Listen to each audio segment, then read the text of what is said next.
L'auteur de ce livre, c'est le bien-aimé frère Dick York. Le titre du livre, Du dessein éternel de Dieu, le dessein éternel de Dieu, de la création de l'homme à l'image de Dieu. De la création de l'homme à l'image de Dieu. Nous sommes au chapitre 3, la chute de l'homme. Chapitre 3, la chute de l'homme, partie B. Chapitre 3, la chute de l'homme, partie B. Dans le Nouveau Testament, Adam est appelé le premier homme, Jésus le deuxième homme. Chaque personne de la race d'Adam est désignée comme étant en Adam. Tous ceux qui sont nés de nouveau sont appelés en Christ. Nous discuterons de cette relation en détail dans un chapitre ultérieur. Dieu avait déjà déterminé les moyens de reproduction. L'homme a été créé homme et femme. L'homme a été créé homme et femme. Le mariage et les relations sexuelles avaient été déterminés et sanctifiés avant que la première personne ne soit placée sur la terre. Il est cependant intéressant de noter que Dieu n'a créé qu'un seul être à partir de la poussière. Dieu souffla dans ses narines le souffle de vie et l'homme devint une âme vivante. En parenthèse au singulier. Pour accomplir la mission de se multiplier sur la terre, il était nécessaire qu'Adam ait une aide qui lui soit spécifiquement adaptée. Dieu fit nommer toutes les bêtes et tous les oiseaux qu'il avait créés par Adam. Mais Adam ne trouva pas d'aide semblable à lui.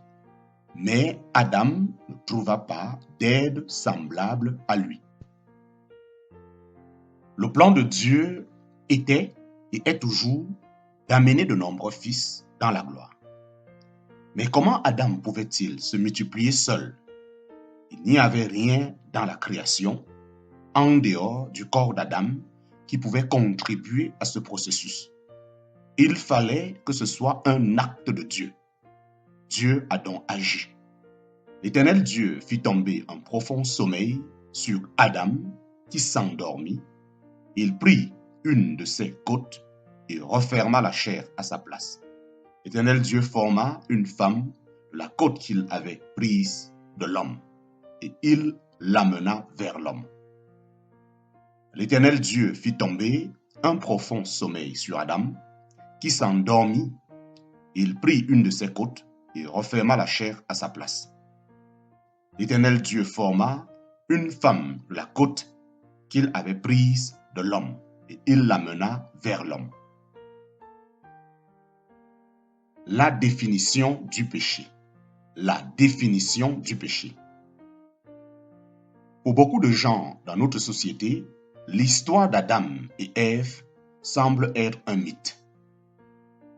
Les auteurs de chansons racontent qu'Ève a tenté Adam avec une pomme, suggérant qu'il s'agit d'une référence au sexe. Beaucoup admettent que le premier péché est lié au sexe, ce qui implique que le sexe était interdit et tabou dès le début. C'est totalement faux. Dieu a créé l'homme et la femme et leur a ordonné de se multiplier et de remplir la terre. Une telle relation était donc manifestement la volonté de Dieu et,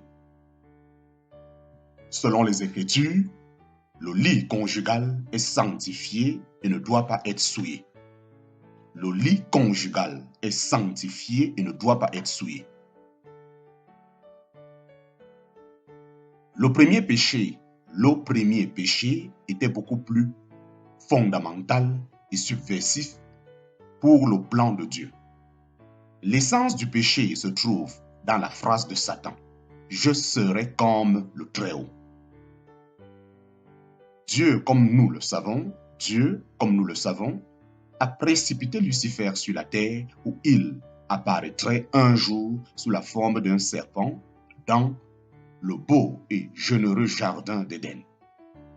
Dieu avait rempli ce jardin de tous les arbres bons pour la nourriture et avait dit à Adam et Ève qu'il pouvait en manger librement. Il y avait de quoi satisfaire tous les besoins. En plus de tout cela, il avait placé 2 autres arbres dans le jardin, l'arbre de vie et l'arbre de la connaissance du bien et du mal. En ce qui concerne l'arbre de vie, Dieu n'a donné aucun avertissement. Ils étaient les bienvenus pour en manger. Son fruit leur permettrait de vivre éternellement. En parenthèse, l'arbre de vie est à nouveau mentionné dans le livre de l'Apocalypse en relation avec le royaume de Dieu. Il semble typifier le Seigneur Jésus lui-même dans ce contexte.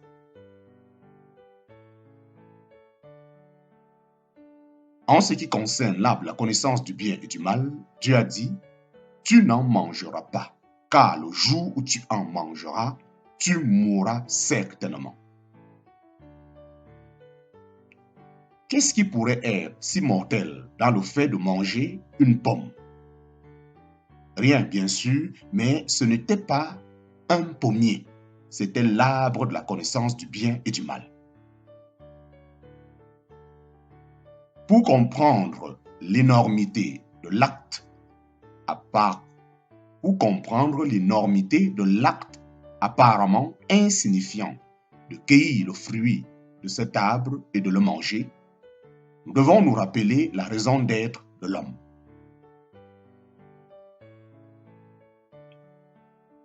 Être le corps à travers lequel le Dieu invisible révélerait son action et son caractère exclut tout programme ou action indépendante de Dieu. Être le corps à travers lequel le Dieu invisible révélerait son action et son caractère exclut tout programme ou action indépendante de Dieu. Adam ne devait pas se préoccuper du bien et du mal. Il devait simplement répondre à la volonté de Dieu. La connaissance du bien et du mal, comme base d'action, impliquerait une relation entièrement différente. Surtout si l'acquisition de cette connaissance s'était motivée par le désir d'être une entité indépendante, comme le Très-Haut. Les actions déterminées par les hommes sur la base d'un système de valeurs du bien contre le mal ne sont pas les mêmes que celles déterminées par Dieu et désignées par la conduite de son esprit. Dans le Nouveau Testament, nous lisons « Car tous ceux qui sont conduits par l'Esprit de Dieu sont fils de Dieu. » Car tous ceux qui sont conduits par l'Esprit de Dieu sont fils de Dieu. Le corps d'Adam devait être un véhicule pour exprimer le caractère de Dieu. Le corps d'Adam devait être un véhicule pour exprimer le caractère de Dieu. Il y a beaucoup de choses qui ne sont pas mauvaises ou qui sont même considérées comme bonnes, mais qui ne sont pas la volonté de Dieu. Il s'ensuit donc que la connaissance du bien et du mal n'est pas le critère d'action, mais plutôt la connaissance de la volonté du Seigneur. Il doit y avoir un engagement à obéir pour accomplir la volonté de Dieu. Il y a beaucoup de choses qui ne sont pas mauvaises ou qui sont même considérées comme bonnes, mais qui ne sont pas la volonté de Dieu. Il s'ensuit donc que la connaissance du bien et du mal n'est pas le critère d'action, mais plutôt la connaissance de la volonté du Seigneur. Il doit y avoir un engagement à obéir pour accomplir la volonté de Dieu. Créé à la ressemblance de Dieu, Adam avait en lui, d'après la conception de Dieu, une volonté. Maintenant, avec un commandement direct de Dieu de ne pas exercer une option existante. Créé à la ressemblance de Dieu, Adam avait en lui, en parenthèse, d'après la conception de Dieu, une volonté. Maintenant, avec un commandement direct, Maintenant, avec un commandement direct de Dieu de ne pas exercer une option existante, l'homme avait la possibilité de choisir, d'obéir ou de désobéir. L'obéissance aurait été une démonstration de la volonté de Dieu. L'obéissance aurait été une démonstration de la volonté de Dieu. La désobéissance aurait été une déclaration d'indépendance. Une telle indépendance aurait entraîné la mort spirituelle et une frustration apparente du dessein de Dieu pour l'homme. Créé à la ressemblance de Dieu, Adam avait en lui, en parenthèse, d'après la conception de Dieu, une volonté. Maintenant, avec un commandement direct de Dieu de ne pas exercer une option existante, l'homme avait la possibilité de choisir, d'obéir ou de désobéir. L'obéissance aurait été une démonstration de la volonté de Dieu. La désobéissance aurait été une déclaration d'indépendance. Une telle indépendance aurait entraîné la mort spirituelle et une frustration apparente du dessein de Dieu pour l'homme Adam, du dessein de Dieu pour l'homme. Une telle indépendance aurait entraîné la mort spirituelle et une frustration apparente du dessein de Dieu pour l'homme. Adam, en choisissant de désobéir, exprimerait un mépris pour le dessein de Dieu et une volonté de frustrer le plan de Dieu afin d'atteindre un autre objectif. Telle était la nature du péché qui allait briser son lien avec Dieu, le placer sous une autorité différente et apporter la mort à son esprit.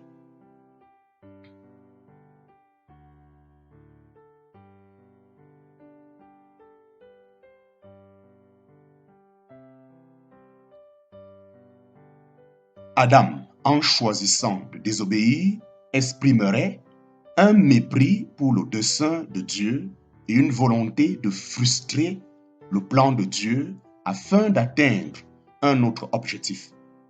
Telle était la nature du péché qui allait briser son lien avec Dieu, le placer sous une autorité différente et apporter la mort à son esprit.